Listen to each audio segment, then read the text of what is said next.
Hey everyone, and welcome to Milo Game Reviews, where we review games both new and old on all platforms. My name is Milo, and if you like the content that I make, then please subscribe to the channel and click the notification bell so you never miss a review when it comes out. 2025 has been a great year for games so far, with many hits, and it seems that the hits just keep on coming. Literally in this case, because today we are going to talk about Donkey Kong Bananza. This is the second Nintendo Switch 2 exclusive and the first proper platformer for which Nintendo is known and praised for. Now, instead of having a Mario platformer, we now get to go on a brand new adventure with everyone's favorite banana-crazed ape, Donkey Kong. It has been many years since Donkey Kong had a proper platformer, so just the announcement alone was welcome news. In Donkey Kong Bananza, we play as DK, who is part of a mining operation to mine for golden bananas. During one of the digs, all of the bananas get stolen by the evil Void Kong and his minions. They take the bananas to the core of the earth, and it is now up to DK to travel through each layer and move down all the way to the core. Early on, you come across a mysterious talking and singing rock. This rock turns out to be young Pauline, who was of course featured in the very first Donkey Kong game, but got a boost in popularity with her presence in the excellent Mario Odyssey. Together you travel to each layer, and though you might think that each layer is dark and gloomy due to it being underground, nothing could be further from the truth. Many of the sub-levels you move through are bright and colorful, with biomes like dense forests, snowy mountains, white canyons, and even tropical islands. Donkey Kong Bananza is an absolute vibe, and while playing, I noticed something that only a few games do, and that is that Donkey Kong Bananza actively makes you happy. Now, this might sound like a strange sentence, but many of us play games for enjoyment or relaxation. But very few actively make you realize just how happy they make you while playing them. Some games are, for example, super tense or challenging, and at that time you don't realize it gives you so much joy. Only after overcoming the challenge or boss can you feel that enjoyment. But with Bonanza, I had a smile from ear to ear when I just walked through the levels alone. The music is amazing, with so many catchy tunes that brighten up your day and have you swinging your head from left to right while punching and jumping your way through everything. Because let's now talk about that, since that is the big attraction with this game. The fact that you can punch everything to absolute dust in this game. Though that might seem like a gimmick at first, it completely changes the gameplay and how to tackle different issues and challenges. As you walk through the world, you can punch forward, downward, and upward. Pretty much everything that is in your way can be destroyed, and you can literally punch your way through walls, floors, and ceilings in order to get to certain areas. Because of this, the map design in terms of secrets and collectibles is absolutely next level. The map is littered with so much to find and collect off the beaten path as you explore the level by just destroying everything in sight. It is really satisfying to just destroy all the stuff. You get an even better appreciation of it when you find a treasure chest or some gold currency or other collectibles that can be exchanged for new outfits or bananas. Because of how destructible the terrain is, you can even solve puzzles in ways they were not intended. At a certain point, I saw a big tunnel covered in lava, which you could traverse by using ice blocks to get rid of the hot goop. But instead, I just punched through the wall, went around, and made my way to the banana without breaking a sweat with the lava. The same could be said for a banana I found in the floor. As I made my way down, it became clear that you actually had to go around and shimmy your way across a canyon to get to that specific banana. But I simply punched my way down to the ground to get the yellow treat. This really feels next level, and I've never seen destruction of game environments be combined with this amount of collecting and finding secrets. I think it's because everything controls so smooth and fast. There are other games, of course, out there with destructible environments, but there it usually takes a few seconds to destroy a chunk or part of the area, whereas in DK, you have destroyed entire areas in a flash.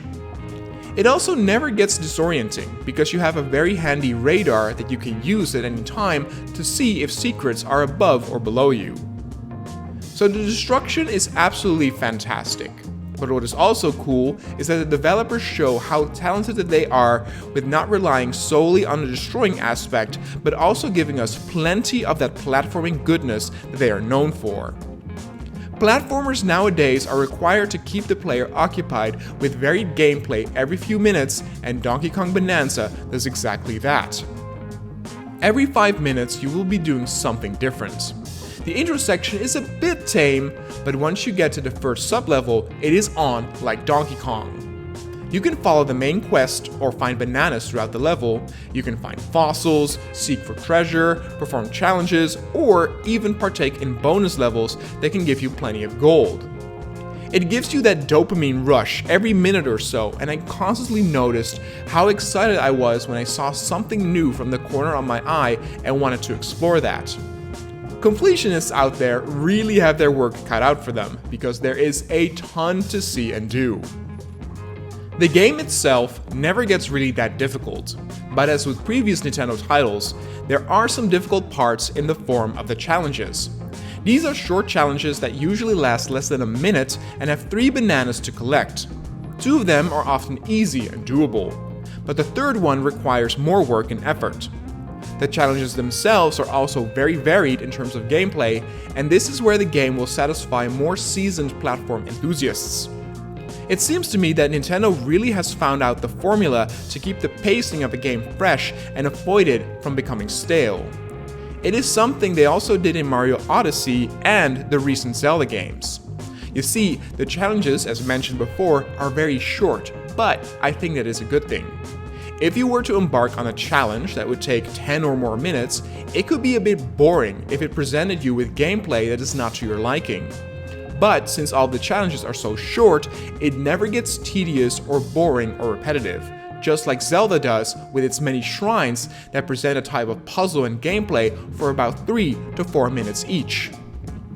Then there are also the Bonanza powers you can collect, which will change the look of DK and his abilities.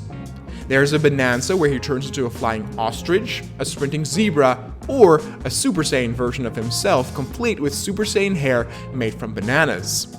Each Bonanza needs first to be unlocked by completing a quest to collect a music disc, and then gets beautifully introduced with a party song sang by Pauline. All of the songs of these Bonanzas absolutely slap, and I could not help but just move my body with the rhythm while playing and running around in these new forms. The Super DK song is definitely my favorite, but the other ones are great too, and the music department really gave it their all with this game. Bonanza is also chock full of small details to show that it is a labor of love. Throughout each level, you can pay a bit of gold to set up a rest area where you can sleep. This will replenish your health and give you an extra heart, and can do other stuff like change your clothing or buy items. There's a gramophone here that actually plays part of the DK rap, which hit me with all of the nostalgia. In fact, there are plenty of nostalgic music pieces from the earlier DK games, and it made me giggle out loud multiple times as I relived my youth with this game. Finding the secrets and collectibles is also really satisfying, as they all have a use. You can find chips that can be exchanged for more bananas, and for each 5 bananas you collect, you get a skill point. Skill points can be used to unlock new abilities like a double jump or spin jump, or to increase stats like health or punching power. All the gold can be exchanged for items or shortcuts, and the fossils can be used to buy clothing, which also come with stat boosts, like a longer Bonanza timer or restoring energy by destroying the terrain. Pauline and DK also look really cute with their various clothing you can put on them. Nintendo has absolutely done it again and have delivered an absolute smash title and instant classic. If you love platformers, you owe it to yourself to play and experience this game. I really don't have anything that bad to say about it. I would have to really nitpick, and even then, they are not really big issues. Throughout each sub-level, you get to go through these tunnels and collect gold, and those sections are not that special and feel a bit bland. But I also think that they are disguised loading screens, so I'd rather have that than an actual longer loading screen. All in all, Nintendo keeps on showing why they are the king of fun and platformers, and Donkey Kong Bananza is without a doubt the best Switch 2 exclusive game at this very moment. Donkey Kong Bananza gets a 9.3. While writing this review, I could not help but get enthusiastic about the game again, and I'm eager to jump back in to find more secrets and collectibles. It is a game that you can just pick up and play, and even if you only have 30 minutes of game time, you can accomplish a lot and feel satisfied by your efforts. So I hope you all enjoy Bonanza yourselves, and I will see you all on the next Milo Game Reviews.